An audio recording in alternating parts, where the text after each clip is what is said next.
pembeli, kadang apapun dilakukan untuk mendapatkan untung yang sebanyak-banyaknya. Meski melanggar hukum dan merugikan konsumen, beberapa oknum pedagang nekat untuk memalsukan barang dagangannya. Salah satu yang seringkali dipalsukan adalah makanan dan minuman. Dengan kemasan menarik dan meyakinkan, makanan dan minuman palsu ini pun dijajakan dengan mudah. Apalagi biasanya harganya lebih murah, sehingga membuat konsumen melirik untuk membelinya.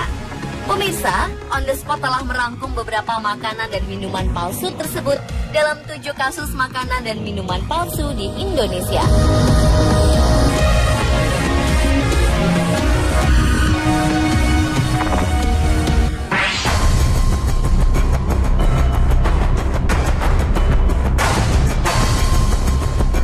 Yang pertama adalah air zam-zam palsu. Penyidik Polres Jakarta Pusat menggerebek 2 pabrik penghasil air zam-zam palsu di Kramat Jati, Jakarta Timur, dan juga di Srengseng, Jakarta Barat. Penggerebekan ini bermula dari kecurigaan dan adanya informasi masyarakat tentang adanya air zam-zam palsu yang dijual di sebuah ruko di kawasan Tanah Abang, Jakarta Pusat. Untuk mengelabui konsumen, air zam-zam diberi tempelan segel bandara agar terlihat sebagai barang impor asal Saudi.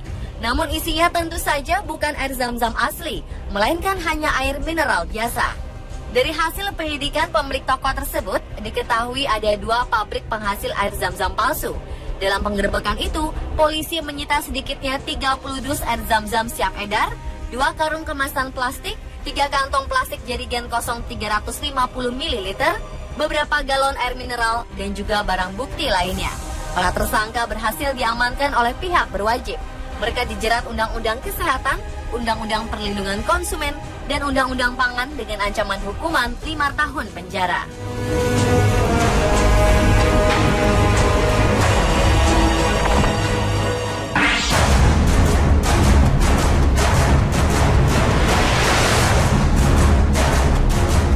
Berikutnya adalah madu palsu. Fakta mengungkapkan bahwa 80% madu yang beredar di pasaran ternyata madu oplosan alias palsu. Bahan campurannya banyak menggunakan bahan-bahan kimia yang berbahaya bagi kesehatan. Rupanya minat masyarakat akan madu justru membuat beberapa oknum memalsukannya. Permintaan akan madu mencapai 30.000 ton per tahun. Namun Indonesia hanya mampu memproduksi madu murni sebanyak 8.000 ton. Celah inilah yang membuka peluang penjualan madu sintetik atau madu palsu. Sekilas, memang sulit membedakan botol madu asli dan yang palsu. Namun tentu saja, madu palsu dijual dengan harga miring. Ironisnya, konsumen justru tergiur dengan harga murah tersebut. Madu palsu ini memiliki kadar madu hanya 10 hingga 20% saja. Selebihnya adalah campuran bahan kimia berupa sitrun, gula biang, air, pengental, pewangi esens, dan juga putih telur. Meskipun dijual tanpa label dan sertifikasi dari BP POM, madu palsu ini laku keras di pasaran. Karena itulah sebagai konsumen kita harus lebih jeli dan teliti membeli madu. Karena bukan tak mungkin madu palsu ini akan memberikan dampak buruk bagi kesehatan.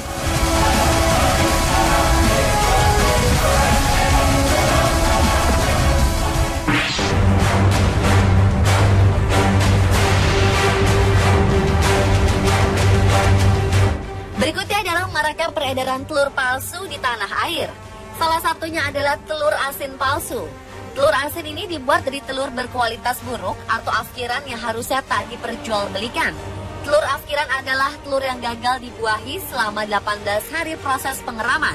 Telur ini infertil karena tidak mengandung embrio ayam yang sehat. Meski bisa dikonsumsi, telur afkiran ini telah kehilangan sebagian besar kandungan gizinya. Bahkan proteinnya hanya tersisa 3% saja. Salah satu cara pedagang nakal adalah dengan menjual telur afkir ini dalam kondisi matang atau dijadikan telur asin. Telur asin palsu ini pun hanya dihargai Rp500 per butir. Meski murah, telur asin palsu ini bisa saja membahayakan kesehatan. Ini karena pedagang menambahkan pewarna tekstil untuk mewarnai cangkang telurnya. Setelah diamplas menggunakan serbuk kelapa, telur-telur ayam ini direbus dalam larutan zat pewarna sintetis hijau. Sedangkan rasa asinnya diberikan dengan cara menyuntikkan air garam ke dalam telur.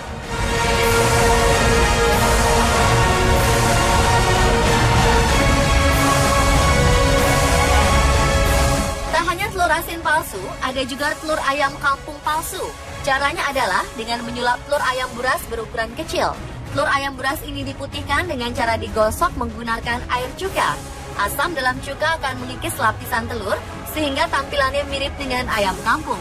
Telur amplasan seperti ini sangat rentan terinfeksi bakteri Salmonella penyebab tifus.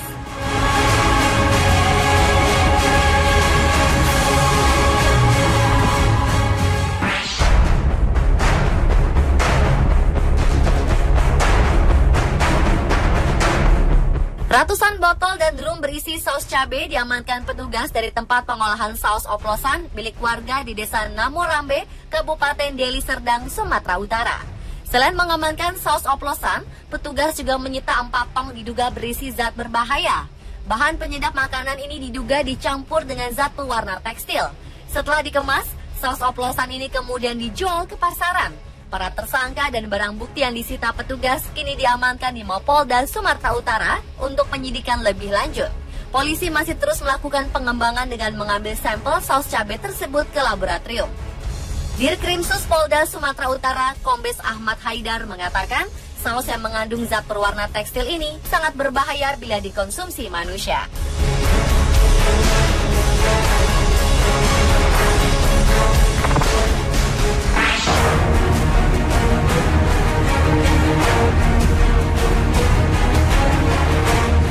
Ikan adalah salah satu makanan yang cukup digemari masyarakat Indonesia.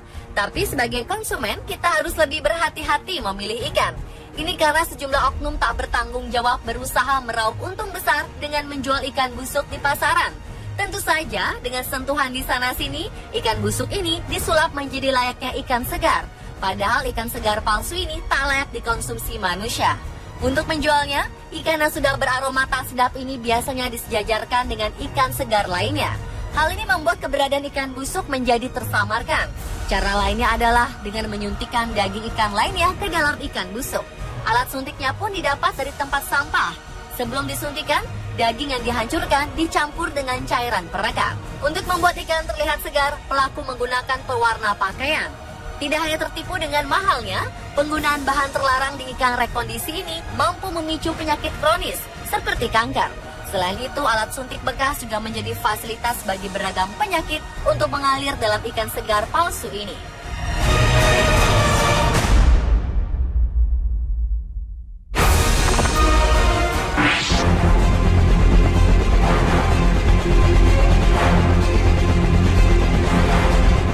Abon sapi adalah salah satu makanan yang praktis untuk dikonsumsi bersama nasi.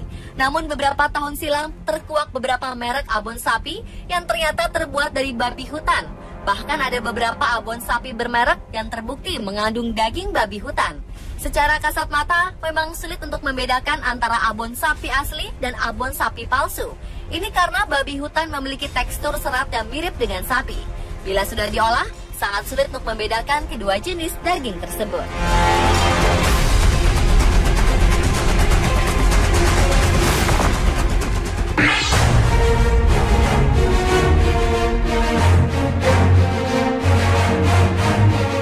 Minum teh dalam kemasan biasanya menjadi salah satu pilihan praktis kala dahaga datang. Namun peluang untuk mengeruk keuntungan dari minuman teh dalam kemasan ini dimanfaatkan oleh oknum-oknum nakal. Mereka memproduksi teh dalam kemasan palsu selama bertahun-tahun. Aksi jahat mereka ini terbantu dengan para pemulung yang biasa mengumpulkan botol-botol bekas. Botol-botol ini pun dicuci bersih agar nampak baru. Setelah itu diisi dengan teh palsu yang diracik menggunakan gula dan teh celup murahan atau kadaluarsa. Agar tak membutuhkan teh yang terlalu banyak, pewarna tekstil pun digunakan, ditambah borak sebagai pengawetnya.